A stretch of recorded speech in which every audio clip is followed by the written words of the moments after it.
నమస్కారం 10 టీవీ ప్రేక్షకులకు శ్రీ విశ్వావసునామ సంవత్సర ఉగాది పండుగ శుభాకాంక్షలు. ఉగాది పండుగ అనగానే మనకు ఉగాది పచ్చడి అలానే పంచాంగ శ్రవణం అనేది గుర్తొస్తూ ఉంటుంది. సో మరి ఈ సంవత్సరం విశ్వావసునామ సంవత్సర ఉగాది ఎలా ఉండబోతోంది, ఈ సంవత్సరంలో తెలుగు రాష్ట్రాల భవిష్యత్తు, ప్రజల భవిష్యత్తు ఎలా ఉంటుంది, అదేవిధంగా మనం చూసినట్లయితే ద్వాదశ రాశులకు సంబంధించినటువంటి జాతకాలు ఎలా ఉండబోతున్నాయి, ఎవరికి ప్రతికూలతలు ఎవరికి అనుకూలతలు అనే వివరాలు తెలియజేయడానికి మనతో పాటు ఉన్నారు ప్రముఖ జ్యోతిష్యులు వేణుస్వామి గారు. నమస్కారం అండి. నమస్తే తల్లి. ఓం నమో వెంకటేశాయ. వెంకటాది సంస్థానం బ్రహ్మాండే నాస్తికించిన వెంకటేశ సముదేవో న భూతో న భవిష్యతి.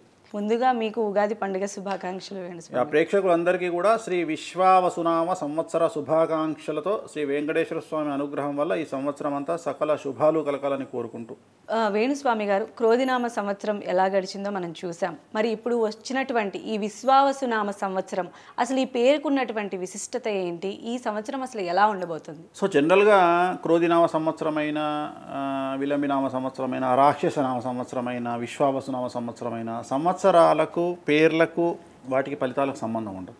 ఓకే. సో మనం సంచలనాన్ని నమోదు చేసింది గత 10 సంవత్సరాల నుండి తీసుకుంటే 2019 డిసెంబర్లో వచ్చినటువంటి షష్టగ్రహ కూటమి మకర రాశిలో ఏర్పడి కరోనా అనేటువంటి వ్యాధిని వ్యాప్తి చేసింది. ఈ సంవత్సరము 30వ తారీఖు మార్చి ఉగాది నాడే షష్టగ్రహ కూటమి మీనరాశిలో ఏర్పడుతుంది. సో మరి దీనివల్ల ఏం జరగబోతుంది? పెను సంచలనాలు.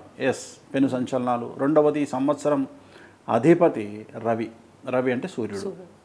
సో మరి సూర్యుడు ప్రపంచాన్ని శాసిస్తాడు కదా.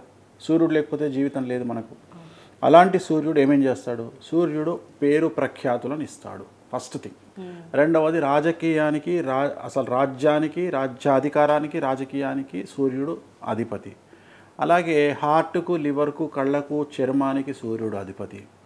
అలాగే భార్యాభర్తల బంధానికి అధిపతి సూర్యుడు.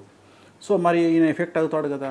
సో షష్టగ్రహ కూటమి శనితో కలిసి మరి దాంట్లో మీనరాశిలో ఉన్నాడు కదా.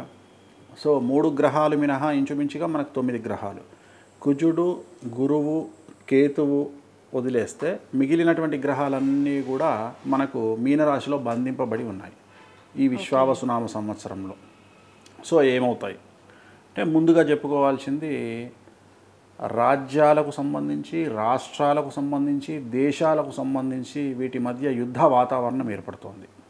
అలాగే రాజులకు ప్రాణగండం అనేటువంటిది కనిపిస్తూ ఉంది. మరీ ముఖ్యంగా రాజు అంటే ఇక్కడ రాష్ట్రాన్ని తీసుకుంటే సీఎం, కేంద్రాన్ని తీసుకుంటే ప్రధానమంత్రి, దేశాలను తీసుకుంటే అధ్యక్షులు, అలా వివిధ దేశాల యొక్క సాంప్రదాయాన్ని బట్టి సో వారికి సంబంధించి అతిపెద్ద సమస్యలు, ఆరోగ్యపరమైన ఇబ్బందులు ఏర్పడతాయి. అలాగే యుద్ధ వాతావరణం ఉంటుంది. అలాగే పదవి చ్యుతులయ్యే అవకాశం ఉంటుంది, అంటే పదవి నుండి దిగిపోయే అవకాశం ఉంటుంది.